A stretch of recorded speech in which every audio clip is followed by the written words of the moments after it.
Well, friend, I want to just invite you to be a part of our magazine family. Prophecy in the News has done a magazine for a number of years. We have thousands of subscribers across the nation and some other parts of the world. This is available. A year subscription is $34.95, and the reason it's at that price is there is always a special bonus offer. And you can go to our website to see what the current one is. You call the 800 number on your screen and get the information over the phone. But by paying that, you get 12 editions mailed to your home, plus you get the special bonus offers. If you only want the magazine in an electronic format and no special offer, it's $24.95 a year. But we would love for you to be part of our family. The magazine always has very timely articles. These are by some favorite guests and authors that are a part of us. I always have an article. We have feature articles from the archives of J.R. Church and outstanding articles by Bob Carnuke on archaeology. Hope you'll join our magazine family.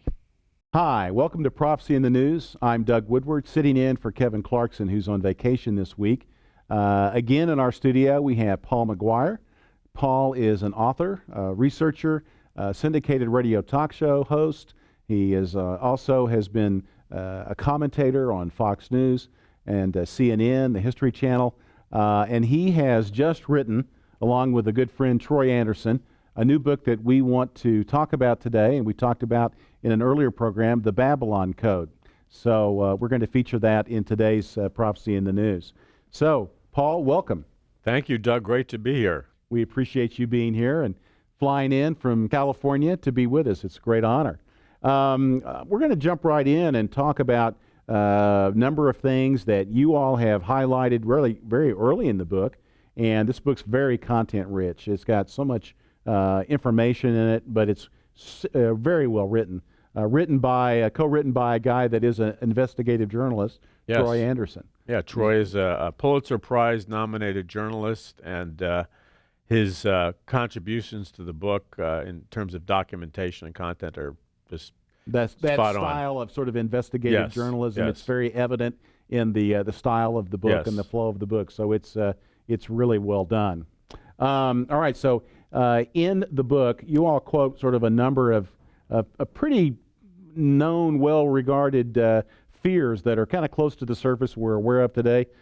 Things like fears that nations today are drowning in debt, fears of hyperinflation, economic collapse, the tensions that are increasing between the Russians and the Americans, specifically and over Syria, the fact that we have this thing called ISIS that is even basically saying that they're going to create an Armageddon and that they're coming after Israel and Christians.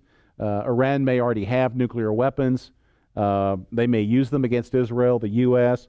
The World Economic Forum, a secular organization, indicates that today there are unprecedented natural disasters, global drought, mega earthquakes, tsunamis, even Yellowstone, its potential supervolcano, the cauldron there, solar storms that could be intensifying, tornadoes, which we're no stranger to have them kind of running by our studio every so often, F5 tornadoes, Category 5 hurricanes, and so forth. I guess my question, which I'd like you to talk about, if you would, is, it's always been tough times. 100 years ago, World War I, the Spanish flu, then World War II, the Holocaust of the Jews, and so forth. Are times really worse today, as this organization says, and as you all talk about in the Babylon Code? Or is it just sort of an alarmist kind of thing that's going on? Well, that's a very important question and a very good question, and one that deserves hopefully an intelligent answer. We believe, as we outlined in the Babylon Code, that we're living in a period of unprecedented crisis. There's a convergence of crises that has never happened before in human history. It's unparalleled. So our time is completely different than any other time for the following reasons. Number one, technology. We have everything from nuclear weapons, missile delivery systems that can obliterate the world in seconds, the capacity for biological plagues, weather modification weapons. Now, if people doubt the reality of weather modifications, just listen to Vladimir Putin in the Wall Street Journal He accused the United States of using weather modification weapons and then boasted proudly that Russia uses weather modification weapons. That technology was never available before. In addition, the surveillance technology is off the charts. You know, in terms of fascism and totalitarianism, the Nazis, as you know, Doug, they used shoeboxes and like index cards to keep track on people. And they were very, very thorough about people's religious beliefs and their political beliefs as they kept track of them on shoeboxes filled with index cards. Well, now we have supercomputers. Right. We have drones. We have intelligence gathering. You know, every new flat screen TV that people buy that will make a purchase today has a camera that they can turn on, their laptop. They can turn on and watch you anytime they want. Big Brother can be watching you Exactly. even as you're watching football. Exactly. And in the collection of metadata. So that's never happened before. And then we have satellite delivery systems. And so all these technologies, it's primarily technology that makes this time period different than any other time period, because never before have we had the technology to destroy the world and rule the world. The only thing that you can use to describe it, it's both apocalyptic and it's prophetic. Yes. Well, and it's sort of against this backdrop that there's sort of another side of the argument. You've got kind of a new utopianism that's kind of developed amongst some of the technocrats. There's the whole transhumanist thing that we're going to go beyond the human, kind of the human genome where it's been. We're going to improve it. We talked a bit about this in the last program, about DNA modification, the creation of human-animal hybrids, chimera, super soldiers, and so on. You've got that going on. You've got sort of the New Agers that have been talking for 2 or 3 decades. They've been talking about the evolution of humanity to sort of the next plane. There's all of this sort of view that we're at the cusp of a quantum leap. Sort of humanity is ready to go to this next level of evolution, if you will. You hear this term also, the singularity, Ray Kurzweil's singularity. I guess my question is, these people are very optimistic, they're very smart, but is their optimism unfounded, or is it something we should take a look at as as sort of a contrary point of view? Well, there's a basis for a percentage of optimism. I mean, the ability to extend life, the potential ability to make life better through technology and scientific modification of genetics is real.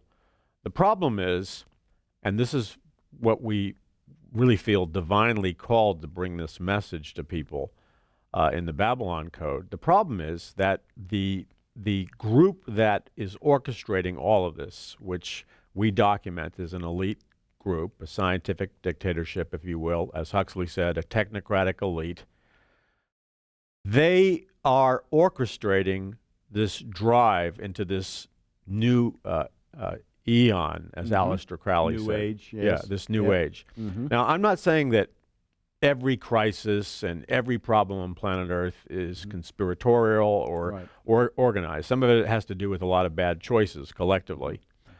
But if we take the major trends, like the global economic crisis is orchestrated. It's designed to bankrupt the nations, transfer wealth out of the middle class and the lower class, so that the global population is forced to be dependent on a world socialist big brother government like maybe the United Nations.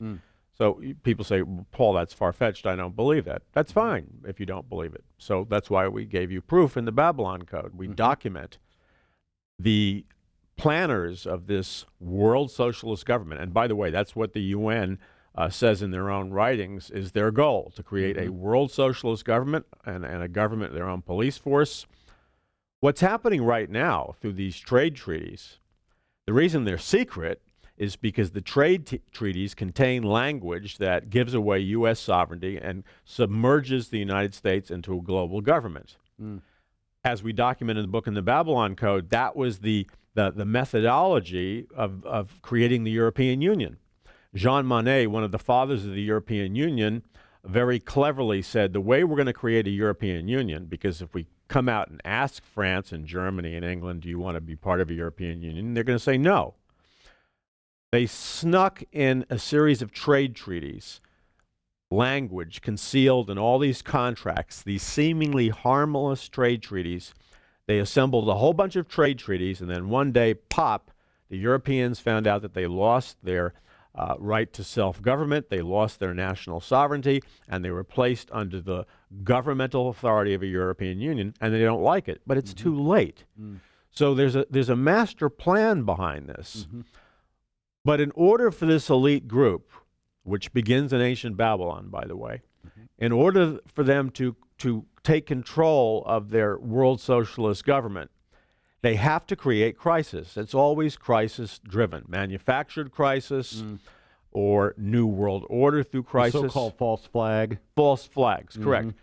And the biggest false flag is the manufactured economic crisis, because it is manufactured. People say, oh, we spent too much. No, that was planned that we spent too much. Oh, we're in debt. No, it was part of the plan to get you in debt. Well, of course, it's sort of part of what's called the fractional banking system. Right. Of creating money, by allowing banks to create more and more loans and so forth. Right. And sadly to say, what you just said, and many of your viewers know, printing money from nothing is the name of the game with the Federal Reserve and the International Monetary Fund. They print money from nothing, and then they charge interest on it. But Yes. you tell that, I've been on many major cable news network shows, the biggest ones. I have debated some of the leading economists in the nations, the top editors of the biggest financial journals. If I name them, everybody would know what they are. But you are not allowed to bring up the Federal Reserve and what the Federal Reserve is really doing. Because if you dare to expose what the Federal Reserve is really doing, the camera goes off, you're not invited, and they go to a commercial. Oh, wow. So it's really that the media is that much sort of in cahoots with what's happening in terms of moving towards sort of a global economic system. I think so. I was on one of the largest financial programs on the biggest cable news network in the world, and there was a very attractive girl who was the host of this program, and she either graduated from Harvard or Yale, and she came from a huge financial publication, and we were talking about economics, but I noticed in the conversation as we were talking about the Federal Reserve, either she did not really know how the Federal Reserve operates, which is, I suspect, she didn't really know. I think she was clueless. Right. But those that do won't say anything. Because if you dare to get up on a national television program and tell the truth, which we document in the book, The Babylon Code, that the Federal Reserve and the central banks of Europe print money from nothing and loan it to interest, Right. that's letting the cat out of the bag. You're not allowed to do have that. the World Bank, the International Monetary Fund, that are really not international world. They're really dominated for the most part by what we call sort of the Anglo-American axis, if I'm not mistaken. Right. So all these people that are talking about Rothschild conspiracy theories, and we document Rothschild's role in this, they're not, these tinfoil hat nuts. People need to do their homework. Well, that's in fact, we talked a bit about in the last program that we had together, all of the surveys, all the data, the polls that have been done that you've kind of compiled and put together to show that what you're talking about, it seems conspiratorial, but it actually is, it's very much in step with where the American public, at least the more conservative American public, even perhaps a majority of evangelicals, they sort of understand this. In fact, I was going to ask you, really since Brother Hal Lindsey's book, The Late Great Planet Earth, there's been a sensitivity, especially among evangelicals that are typically conservative, worried about global government and and so forth. And yet, I used to work for a guy named Bill Gates, and Bill is very much into globalism, creating global citizens and so forth. I guess my question really is, well, is globalism bad? Is being a global citizen a bad thing? Christians seem to fear that. And is that tied into Mystery Babylon, which is, of course, the subject of your book? Could you comment on that? Well, Christians are intelligent Christians, and Christians that read their Bible are a threat to this plan because they read their Bibles and as we talk about in the book, The Babylon Code, Babylon was the world's first global system. One world government, one world religion, one world economic system happened originally in Babylon. And so if it's such a good idea, why did God judge it? See, God took the first global system and he judged it because he knew in their hearts they wanted to be like God. This second round towards a global government, which is happening in our lifetime, Babylon is rising all around us. And a global government, global economic system, global religion. Is it good or bad? Well, you have to understand the philosophy and belief system of the people in charge of this global government, which we expose in our book, The Babylon Code. They have, and I know this is difficult for people to understand, it was difficult for me to accept, but to put it bluntly, and again we document it, they have a Luciferian belief system.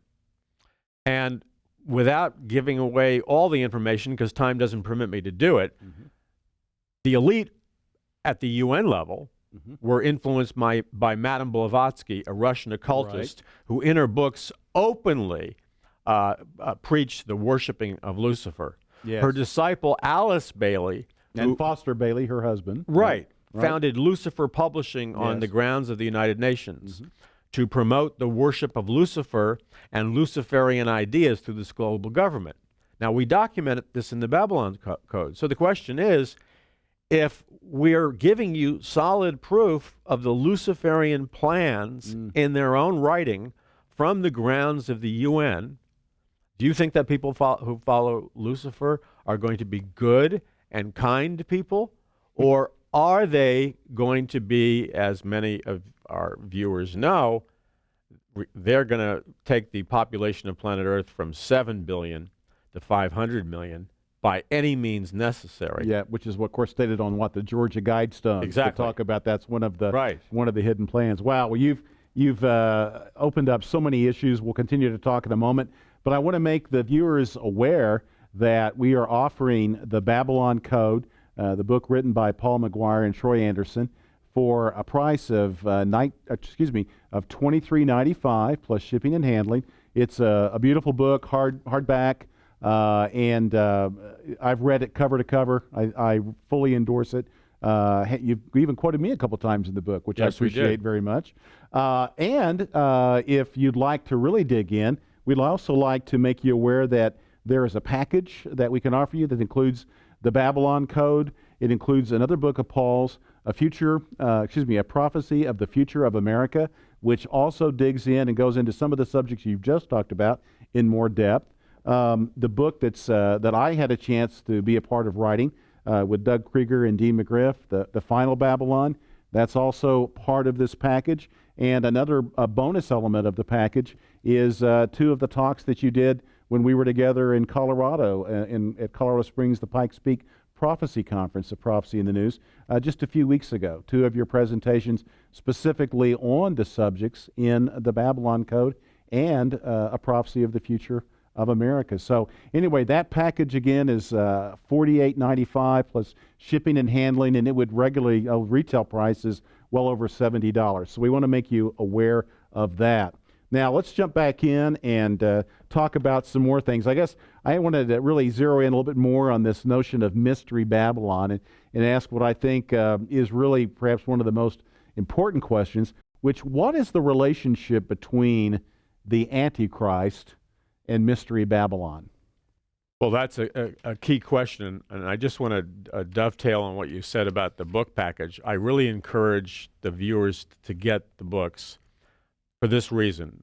We are getting reports from all over the United States and some from foreign countries, people who have just read the Babylon Code and Prophecy of the Future of America. People are coming to Jesus Christ through these books. Yes. They are powerful evangelistic tools because they're non-traditional evangelistic tools. People get saved reading those books, and which is very warming to my heart, is backsliding Christians who've walked away from the Lord, come back to the Lord after reading the Babylon Code and Prophecy of the Future of America. And so I encourage people to get them because it gives the answers that people are struggling with. Yes. And a lot of people have intelligent friends or relatives or sons or daughters who have rejected the Lord. They want answers. When they read these books, I can't tell you the numbers of people who have come back to the Lord. Yes. So that's the purpose of the books. Yes. To your other question, phrase it again, because that's all right. forgive me.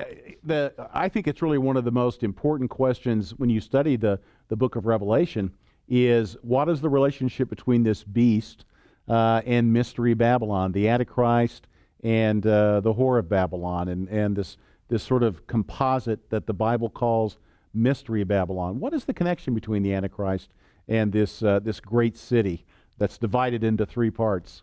Well, Doug, that's a super important question. You can't understand Bible prophecy unless you understand Mystery Babylon.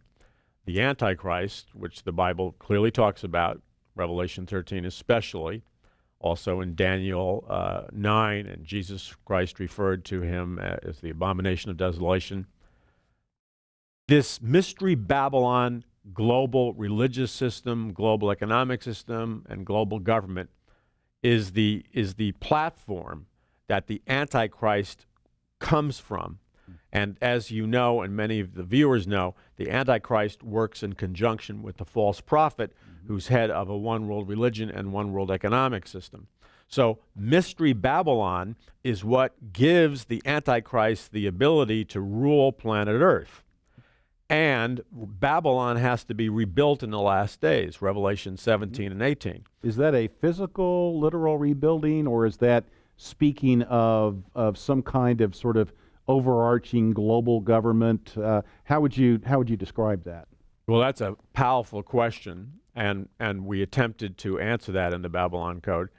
I believe it's a combination of several understandings. One is Babylon is this global commercial system. It says in Revelation that the kings of the earth, I'm paraphrasing, but the wealthy and the elite of the earth are fornicating with the harlot Babylon. Yes. She's an immoral, godless system.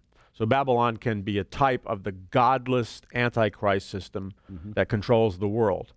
But specifically, Babylon can also be the rebuilding of a global government, global religion, global economic system that may have several headquarters. The United Nations may play a key role in Mystery Babylon. The New York City, of course, is oftentimes identified, at least iconically, as sort of the center of this potential world government, because you have the UN, you have so many Fortune sort of 50 companies headquartered in New York City, so it sort of is the center of commerce, isn't it? Yes, and as we point out in the book, The Babylon Code, Sir Francis Bacon predicted and planned for America to be the head of the New World Order and to be the new Atlantis in the future. So America may play a key role in a physical Babylon, as well as I believe there's a very real possibility that Babylon in Iraq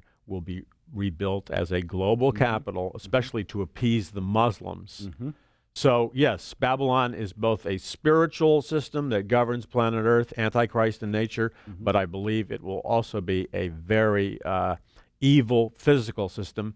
And why people need to know about it and why we wrote the book is because that evil system, the physical part of it, is being rebuilt before our very eyes. We have probably maybe 3 minutes or so to kind of address this question. It's a big question. We could talk about it for 30 minutes, but to what extent is Mystery Babylon disclosed or its attributes kind of understood by looking at the two previous Babylons? You have the Tower of Babel of Nimrod, Semiramis, his wife or his mother. There's sort of different accounts about that, or both. And then you have the Babylon of Nebuchadnezzar II, Daniel, and so forth. To what extent do you think that those old ancient Babylons kind of tell us a bit about the Mystery Babylon that we believe, you and I believe, is being, in effect, fabricated and brought about and to some extent already exists today? Could you comment on that? Well, I believe that God very much wants his people to understand the mystery of Mystery Babylon, and he expects them basically to do it through his word and research. But the examples that you gave, going back to the original Babylon with Nimrod, and then later on with Daniel being in the courts of Babylon, and these empires, all of these give us clues, powerful clues, to the Babylon that's rising now in Revelation 17 and 18. So they're like foreshadowings. Yes. So, for example, with Nimrod, the original Babylon, one world global government, global economic system, global religion. But then we see the reemergence of that with Daniel. And isn't it interesting? Because the Bible's not doom and gloom, and our book, The Babylon Code, is not doom and gloom. God put his man Daniel in the most powerful occult political system in the world. He put Daniel in there, not to hide in panic and fear and paranoia, but to be prophetic and to be used by him. In the time period we're living in, God wants his people to be powerful and prophetic, just like Daniel was. Well, in fact, both Daniel and in another case, Joseph, when he was in Pharaoh's court, that was obviously a very occultic, paganistic religion as well. And yet both of them occupied a political office and became, in effect, either number 2 or number 3 in the kingdom. And so it sort of does break down this idea that we have to sort of ostracize ourselves or separate ourselves from the world, because here you have two of the most interesting and powerful biblical figures that were very involved in the governments of these, at the time, the most powerful empires in the world. And in both cases, as you know, God gave Joseph and Daniel supernatural wisdom and skill that made them superior to all the occult advisors of both the Pharaoh and the leader of ancient Babylon. Yeah, and of course they were very much tuned in to dimensional portals and communicating with principalities and powers and so forth. Prince of Persia, Prince of Greece. So people say, well, this is you're too out there. No, we're not too out there. This is where the Bible is. Right. Well, and of course, just one more comment, and then we'll kind of bring this to a close. But it is interesting if you understand just the nature of the city of Babylon, that it really was the city that was actually the capital of 3 empires of the 4 that are mentioned in Daniel, not counting the 5th, which is the empire of the kingdom of God. But the Babylonians, the Medes, the Persians, even Alexander the Great, the prince of Grecia, made the city of Babylon his capital as well. So, which leads me to the possibility that Babylon may be rebuilt again. Yeah, absolutely. So, well, we're out of time. It's been a fascinating discussion. All these subjects are talked more about in the book. So we encourage you to order it, and we look forward to another program with Paul. Meanwhile, keep looking up.